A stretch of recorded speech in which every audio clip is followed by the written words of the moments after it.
தம் மீது பாய்ந்த புலியை முத்துவடுகநாதர் எட்டி உதைத்தார். உதைத்த காலை பற்றி கொண்டது புலி. கீழே விழுந்த அவர் மறுகாலால் புலியை மிதித்து புலி பற்றி கொண்ட காலை விடுவித்து கொண்டார். இருப்பினும் புலியின் கொடூர தாக்குதல் தொடர்ந்தது.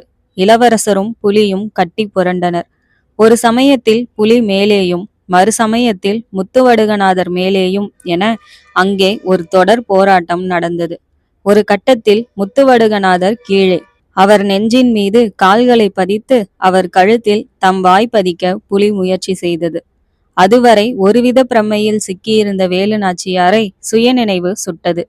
இனியும் தாமதித்தால் புலியின் பசிக்கு இளவரசர் இரையாகி விடுவார் என்பது அவருக்கு புரிந்தது.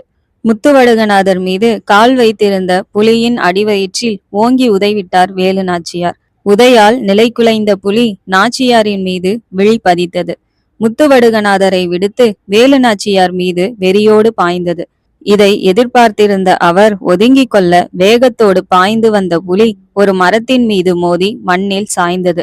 அதன் கழுத்தை பற்றிய வேலு நாச்சியார் புலியின் முதுகில் அமர்ந்தார். அதன் கீழ்த்தாடையை ஒரு கையாலும் மேல் தாடையை மறு கையாலும் பற்றி பலம் கொண்ட மட்டும் இழுத்தார். வலி பொறுக்க முடியாமல் புலி துடித்தது. அதன் தாடையில் இரத்த கோடுகள். உருண்டு புரண்டு வேலு நாச்சியார் பிடியிலிருந்து விடுபட புலி முயன்று பார்த்தது. இருப்பினும் வேலு நாச்சியாரின் கிடுக்கு பிடியிலிருந்து புலியால் விடுபட இயலவில்லை. ஆனால் புலி தோற்றுவிடவில்லை. மீண்டும் முழு பலத்தோடு புலி வேலு நாச்சியாரின் மீது பாய்ந்தது. ராமநாதபுரம் அரண்மனையான ராமலிங்க விலாசத்தில் மன்னர் செல்லமுத்து சேதுபதி. மகள் வேலு நாச்சியாரை குற்றாலத்துக்கு வழி அனுப்பிவிட்ட நாளிலிருந்து அவரது விழிகள் மூட மறுத்தன. எப்போதும் மகள் நினைவு. மன்னர் சாப்பிடுவதற்கு பணியாளர்கள் உணவு பரிமாறினால் அந்த உணவிலும் வேலு நாச்சியார். வானத்தை பார்த்தாலும் வண்ண சுவற்றை பார்த்தாலும் நிலவை பார்த்தாலும் நீல மேகத்தை பார்த்தாலும் அனைத்திலும் மன்னருக்கு வேலு நாச்சியாரின் முகமே தோன்றியது. வேலு நாச்சியார் காலில் அணிந்திருந்த சலங்கையின் சிரிப்பொலி நினைவுகளை மன்னரின் மனதை பற்றி படர்ந்தது. இதிலிருந்து விடுபட மன்னர் முயற்சி செய்தும் மகள் நினைவே அவரது மனதில் பேருருவம் எடுப்பது தொடர்ந்து கொண்டிருந்தது. தம் அறையில் படமாகியிருந்த தம் மனைவியை பார்த்தார் மன்னர். சந்தன மாலை சூடி நெற்றியில் குங்குமம் திகழ சிரித்து கொண்டிருந்தார் மன்னரின் மனைவி. அந்த சிரிப்பு தனது இன்றைய நிலையை கண்டு சிரிப்பது போல் மன்னருக்கு தோன்றியது. 10 வயதில் மகளை என்னிடம் ஒப்படைத்துவிட்டு நீ கண்மூடி விட்டாய். அன்றிலிருந்து நம் மகளை பேணி காப்பதிலேயே என்னுடைய பெரும் பொழுதை செலவிட்டேன். அவளுக்கு நீ இல்லாத குறை தெரியாமல் வளர்த்தேன். இன்று சிவகங்கை இளவரசரிடம் ஒப்படைத்த பின்பும் மகள் நினைவிலேயே வாழ்ந்து கொண்டிருக்கிறேன். ஆனால் உனக்கு என் நிலைமை சிரிப்பை தருவது போல் தெரிகிறது என்று தனக்குத்தானே மன்னர் பேசிக்கொண்டார். இரவும் பகலும் மகள் நினைவு. இதிலிருந்து விடுபட கடந்த கால வரலாற்றில் மன்னர் கவனம் பதித்தார். ராமலிங்கம், ராமேஸ்வரம், ராமநாதபுரம், ராமலிங்க விலாசம் என்ற பெயர்களை நினைத்து மன்னர் சிரித்து கொண்டார். தென்னாடுடைய சிவனே போற்றி என்று சிவன் புகழ் பேசிய மண்ணில் ராமன் பெயரில் நினைவு சின்னங்கள் இருப்பதை நினைத்து கொண்டதால் மன்னருக்கு சிரிப்பு பொங்கியது. ராமநாதபுரம் மன்னர்கள் செம்பி நாட்டு மறவர் என்ற பிரிவை சார்ந்தவர்கள். ராவணனிடம் இருந்து சீதையை மீட்டு வந்த ராமன் ஓரிடத்தில் ஒரு லிங்கத்தை பிரதிஷ்டை செய்ததாகவும் ராமனை நினைவு கூறும் வகையில் அந்த லிங்கத்திற்கு ராமலிங்கம் என்று பெயர் சூட்டியதாகவும் அந்த இடம் ராமேஸ்வரம் என்றும் அதன் அருகில் இருந்த நகரம் ராமநாதபுரம் என்று அழைக்கப்பட்டதாகவும் புராணங்கள் கூற்று. ராமலிங்கம், ராமேஸ்வரம், ராமநாதபுரம் என்று அனைத்தும் ராமனோடு சம்மதப்படுத்தி அழைக்கும் வழக்கம் நிலை பெற்றதால் பக்தர்களுக்கு காசிக்கு அடுத்து ராமேஸ்வரம் முக்கிய தலமாயிற்று. ராமலிங்கத்தையும் அதன் அருகில் உள்ள சேது அணையையும் பாதுகாத்து வந்த மறவர்களின் வழி தோன்றல்கள்தாம் ராமநாதபுரத்து மன்னர்கள். சடைக்கத்தேவர் உடையான் சேதுபதி என்பார் கிபி 1604 முதல் 1621 வரை மன்னராக திகழ்ந்தார். இவர்தான் ராமநாதபுரத்து மன்னர்களின் முன்னோடி. இவருக்கு பின் கூத்தன் சேதுபதி, 2வது சடைக்கன் என்ற தலவாய் சேதுபதி, ரகுநாத சேதுபதி என்ற திருமலை சேதுபதி, ராஜசூரிய சேதுபதி, அதன ரகுநாத சேதுபதி ஆகியோர் மன்னர் பொறுப்பை ஏற்றனர். இவர்கள் காலத்தில் குலோத்துங்க சோழநல்லூர், விரையாத கண்டன் புகழூர், வீரை, ராமேஸ்வரம், மணவை, மழவை ஆகிய இடங்கள் தலைநகரங்களாக இருந்தன. சேது அணையை அடுத்து இருந்ததால் அந்த மன்னர்கள் ஆண்ட பகுதி சேது நாடு என்று அழைக்கப்பட்டது. அதிலிருந்து மன்னர்களுக்கு சேதுபதி பட்டமும் இணைந்து கொண்டது. ராஜசூரிய சேதுபதிக்கும் அவரது 5வது மனைவிக்கும் பிறந்தவரான 2வது ரகுநாத தேவர் என்ற கிழவன் சேதுபதி என்பவர் 1674 மன்னரானார். இவர்தான் சேது நாட்டின் தலைநகரை ராமநாதபுரத்துக்கு மாற்றினார். இதற்கு முன் வாழ்ந்த சேதுபதி மன்னர்களில் கிழவன் சேதுபதி இணையிலா வீரராக திகழ்ந்தார். 5 அடி கனம், 27 அடி உயரம் கொண்ட கோட்டை சுவர், 32 இடங்களில் கொத்தளங்கள், கோட்டை சுவரை சுற்றி அகழி என ராமநாதபுரத்தின் பாதுகாப்புக்காக கிழவன் சேதுபதி புதிய கோட்டை ஒன்றை கட்டினார். ராமநாதபுரம் அரண்மனையின் வடதிசையில் ஒரு அழகிய மாளிகையை கட்டிய கிழவன் சேதுபதி அந்த மாளிகைக்கு ராமேஸ்வரத்தில் இருக்கும் ராமலிங்கத்தை நினைவுபடுத்தும் வகையில் ராமலிங்க விலாசம் என்று பெயர் சூட்டினார். மன்னர்களின் முடிசூட்டு விழாக்களும் அரசவை கூட்டங்களும் இந்த ராமலிங்க விலாசில் நடந்தன. கிழவன் சேதுபதிக்கு பின்வந்த திருவுடையா தேவர் என்ற விஜய ரகுநாத சேதுபதியும், கட்டைய தேவர் என்ற முத்து விஜய ரகுநாத சேதுபதியும், சிவகுமாரமுத்து விஜய ரகுநாத சேதுபதியும் ராமலிங்க விலாசத்தை கலைக்கூடமாக மாற்றி அமைத்தனர்.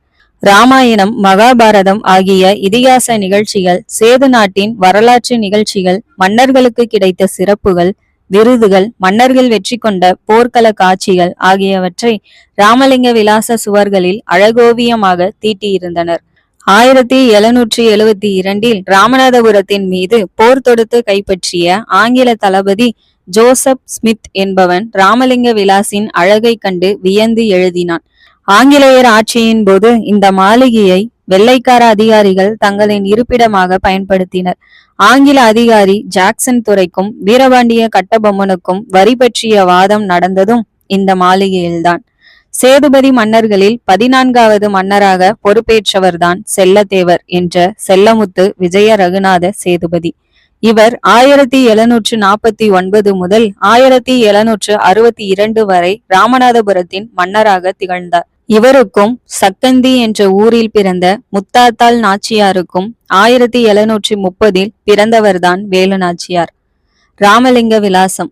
அரியாசனத்தில் மன்னர். மன்னர் பெருமானே என்ற குரல் கேட்டு மன்னர் தலை நிமிர்ந்தார். பிரபு, சிலம்பு வாத்தியார் வெற்றிவேல் தங்களை பார்க்க வந்திருக்கிறார், வர சொல். அப்படியே என்று தலைவணங்கி விடை பெற்றான் பணியாள். சிறிது நேரத்தில் வெற்றிவேல் உள்ளே வந்தார். அவரது 2 கண்களும் கண்ணீரை சிந்த காத்திருந்தன. என்ன என்பது போல் வெற்றிவேலை மன்னர் பார்த்தார். அப்பு, குற்றாலம் சென்றிருந்தேன்.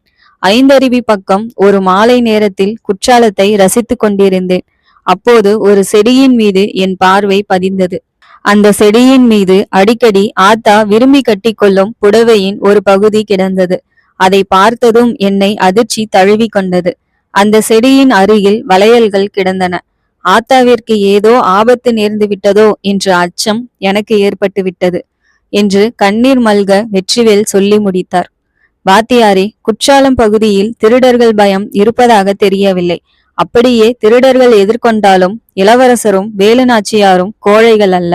அந்த பகுதியில் சிறுத்தை, புலி போன்ற காட்டு மிருகங்கள் நடமாட்டம் இருக்கலாம். அவைகளை நேர்கொள்ளும் தைரியம் வேலுவுக்கும் உண்டு. வீர விளையாட்டில் வேலு பெற்றிருக்கும் திறமை நீங்கள் அறியாததல்ல. அது இருக்கட்டும். அதைவிட முக்கியமானது, 3 ஆண்டுகளுக்கு முன்பு நமது அரண்மனை திடலில் நடந்த சிலம்பாட்டம் இன்னும் என் நினைவில் வாழ்கிறது. அன்று சிவகங்கை பணியால் வேலுவின் திருமண செய்தியை சொன்னபோது தாங்கள் மட்டும் அதிர்ச்சி அடைந்தீர்கள். தங்கள் முகத்தில் ஒருவித கலவர உணர்வை காட்டினீர்கள். அதற்குரிய காரணத்தை அப்போதே அறிய முயன்றேன். ஆனால் தாங்கள் அங்கிருந்து கூட்டத்தோடு கூட்டமாக கலந்து விட்டீர்கள். அதன் பின் ஊரை விட்டே சென்று விட்டீர்கள். இப்போதாவது அதற்குரிய காரணத்தை தங்களிடமிருந்து நான் அறிந்து கொள்ளலாமா? அப்போ வேறொன்றும் இல்லை. அந்த சிலம்பாட்டம் நடப்பதற்கு முன் வடநாடு சென்று வந்தேன். அங்கெல்லாம் ஆங்கிலேயர்கள் குறுநில மன்னர்களையும் ஜமீன்தார்களையும் தோற்கடித்து அவர்களுடைய நாடுகளை கைப்பற்றி வருவதை அறிந்தேன். நமது சேது நாட்டின் மீதும் சிவகங்கை சீமையின் மீதும் வெள்ளையரின் பார்வை விழுந்திருப்பதாக வடநாட்டில் பேசிக் கொண்டார்கள். இந்த நேரத்தில் ஆத்தாவிற்கு திருமணம் செய்ய வேண்டுமா என்று எண்ணினேன். அதுதான் என் முகத்தில் அப்போது அதிர்ச்சியை உண்டாக்கிவிட்டது என்றார் வெற்றிவேல் வாத்தியார். சரி, அந்த சிலம்பாட்டம் முடிந்து 3 ஆண்டு காலம் எங்கே போனீர்கள்?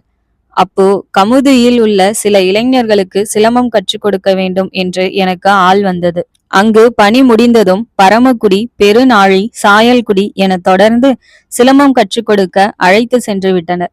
அப்படியே 2½ ஆண்டுகள் ஓடிவிட்டன. அதன்பின் உடல்நிலை பாதிக்கப்பட்டதால் முதுகுளத்தூரில் என் மகள் வீட்டில் தங்கிக் கொண்டு வைத்தியம் பார்த்து வந்தேன். ஓரளவு உடம்பு தேறியதும் குற்றாலம் சென்றேன். அங்கு கண்ட காட்சியால் இன்று காலையில்தான் இங்கு ஓடோடி வந்தேன்.